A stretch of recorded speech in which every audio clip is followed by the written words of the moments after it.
messieurs, bonjour, ravi de vous retrouver et bienvenue à cette nouvelle émission de notre programme Midi au Caire. Bien sûr, nous vous souhaitons toutes et tous une très joyeuse fête de l'Aïd al-Adha ou la fête du sacrifice. Et commençons cette édition d'aujourd'hui avec le président Abdel Fattah el-Sisi qui a accompli ce matin la prière de l'Adha, la fête du sacrifice, dans la mosquée El-Messa dans la nouvelle ville d'El Alamein.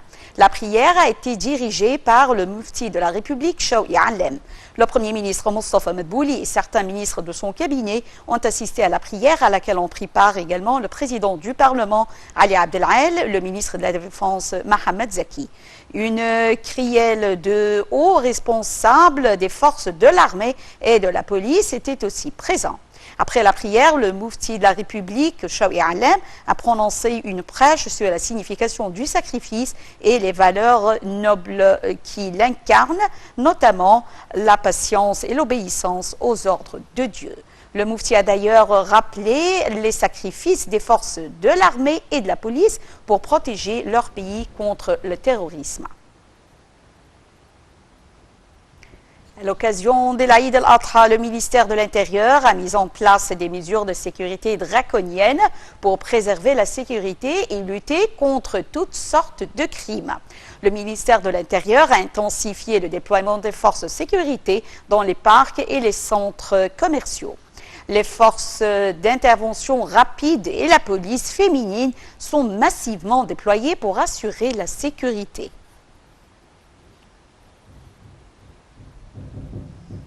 Et dans le même contexte, le président de l'État, le chef de l'État, le président Abdel Fattah el-Sisi a échangé les messages de vœux avec les dirigeants du monde arabe et musulman à l'occasion de l'Aïd al-Adha. Dans ces messages, le président el-Sisi a exprimé ses vœux les plus sincères, souhaitant que cette occasion porte le bonheur et la prospérité à la nation islamique. Le président a également exprimé ses meilleurs souhaits aux expatriés égyptiens à travers le monde à cette occasion.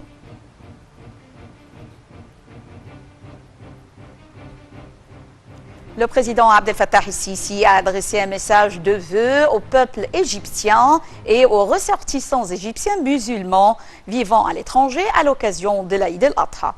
De son côté, le grand imam de l'Azhar a adressé ses vœux hier au chef de l'État, Abdel Fattah el-Sisi, au peuple égyptien et aux musulmans dans le monde entier. Plus de détails dans ce commentaire signé Marwa Arafa et Ayachel. Le président Abdel Fattah el-Sisi a adressé ses vœux aux Égyptiens de l'étranger à l'occasion d'Aïd al-Adha, la fête du sacrifice. Dans un message transmis par les ambassades et consulats d'Égypte à l'étranger, le chef d'État a formulé les vœux de paix, de prospérité et de progrès pour le pays. Pour la même occasion, le mufti d'Égypte, Dr Chawki Allem, a adressé ses vœux au président el-Sisi, au peuple égyptien et aux nations arabes et islamiques. S'adressant à la presse, Dr Allem a souligné que les fêtes constituent une bonne occasion pour faire prévaloir les sentiments de fraternité et d'amour entre tous les Égyptiens, ce qui indique la cohésion du tissu national égyptien. Il a également prié le bon Dieu d'accorder ses grâces et bénédictions à tous les Égyptiens et de protéger notre patrie contre les traîtres. Dans le même contexte, le ministre de la Défense, le général Mohamed Zaki, a présenté ses vœux vendredi au président el-Sisi, commandant suprême des forces armées, à l'occasion d'Aïd al-Adha. Dans son message, le général Zaki a souhaité bonheur, prospérité, progrès et meilleur avenir pour le pays. Il a réitéré que les forces armées tiennent scrupuleusement à honorer leur engagement et à assurer la stabilité du pays. À noter que plus de 2 millions de musulmans ont entamé vendredi le pèlerinage annuel à la Mecque en Arabie Saoudite, les autorités mettant en garde contre toute tentative de politisation de ce rassemblement religieux sur fond de tensions persistantes dans le Golfe. Gérer des flux ininterrompus de fidèles et garantir leur sécurité lors du Hajj, l'un des plus grands rassemblements religieux au monde, représente un énorme défi logistique pour le royaume. Des dizaines de milliers de membres des forces de l'ordre ont été mobilisés pour éviter les brusques mouvements de foule et bousculades du passé, la plus meurtrière ayant fait en 2015 près de 2300 morts. En tout, quelques 2,5 millions de pèlerins, étrangers ou vivant en Arabie Saoudite, ont accompli cette année le Hajj selon la presse locale.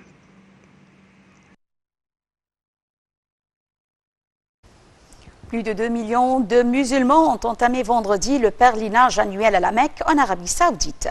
Ce rituel marque le début de l'Aïd al-Adha ou la fête du sacrifice célébrée aujourd'hui dimanche.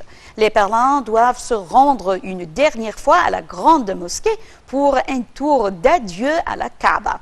Le Hajj est l'un des 5 piliers de l'islam que tout musulman est censé accomplir au moins une fois dans sa vie s'il en a les moyens. Plus de détails sur la fête de l'Adha ou la fête du sacrifice avec Marwa Arafa et Ayashel.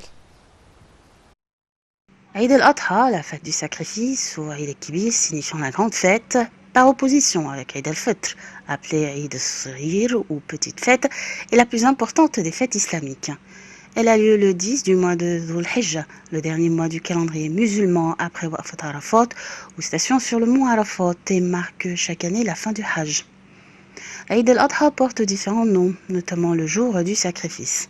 Cette fête commémore la force de la foi d'Ibrahim, son Dieu, symbolisée par l'épisode où il accepte de sacrifier sur l'ordre de Dieu son fils Ismaïl. Après son acceptation de l'ordre divin, Dieu envoie l'archange Gabriel, ou Jibril, qui au dernier moment substitue à l'enfant un mouton qui servira d'offrande sacrificielle. En souvenir de cette dévotion d'Ibrahim à son Dieu, les familles musulmanes sacrifient un animal. Il faut manger la viande du sacrifice, en garder et en offrir aux pauvres proches, voisins, collègues, etc. Le jour d'Aïd el-Kibir constitue un jour de célébration dans la tradition prophétique musulmane. En effet, dès l'annonce de la vision de la nouvelle lune, les musulmans glorifient la grandeur de Dieu par le takbir. Il est également fortement recommandé de multiplier les aumônes et les cadeaux de ce jour-là.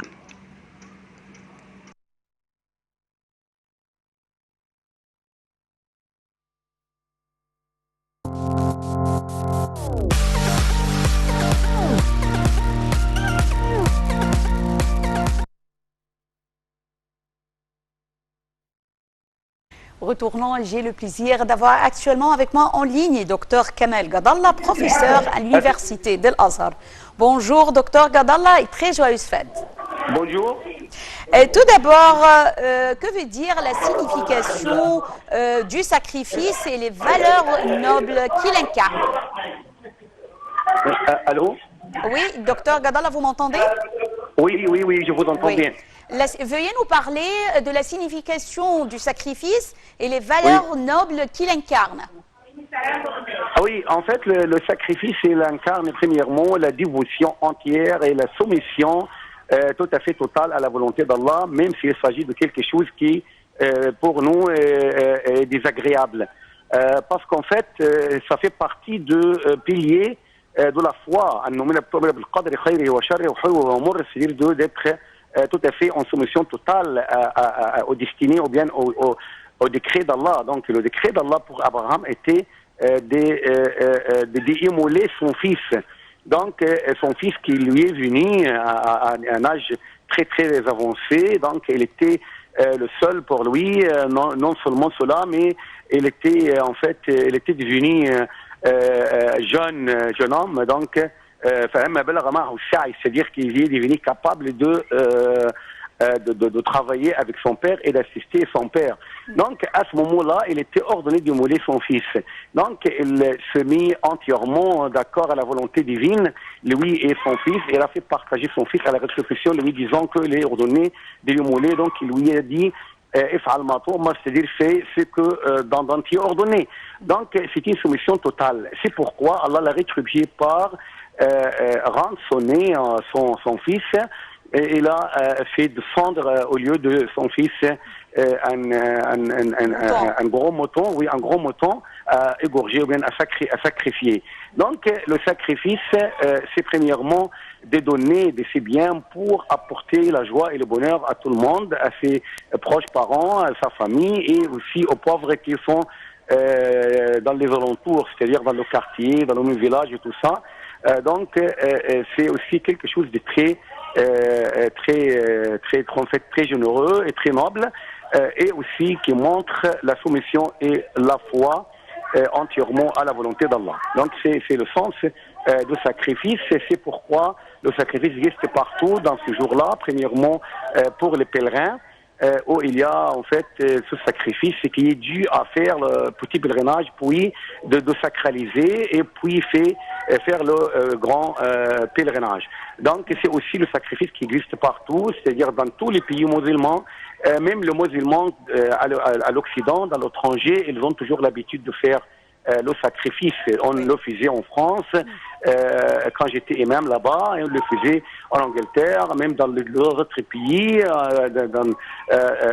dans les 4 coins du monde, il y a le sacrifice qui est un signe de dévotion de la part de tous les musulmans, soient-ils des pèlerins ou des non-pèlerins. Docteur Gadallah veut nous parler un peu des rites et des coutumes du premier jour de la fête de l'Adha, notamment en Égypte.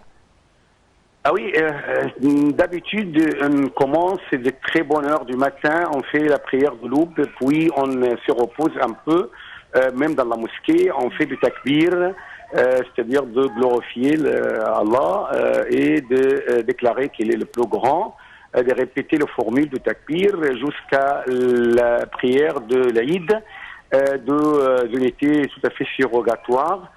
Puis après, on commence ou même on procède à rendre visite à tous les proches parents, à tous les membres de la famille, aux voisins et tout ça. Puis on se consacre au sacrifice. S'il y a des sacrifices, donc on fait le sacrifice et puis on distribue la viande.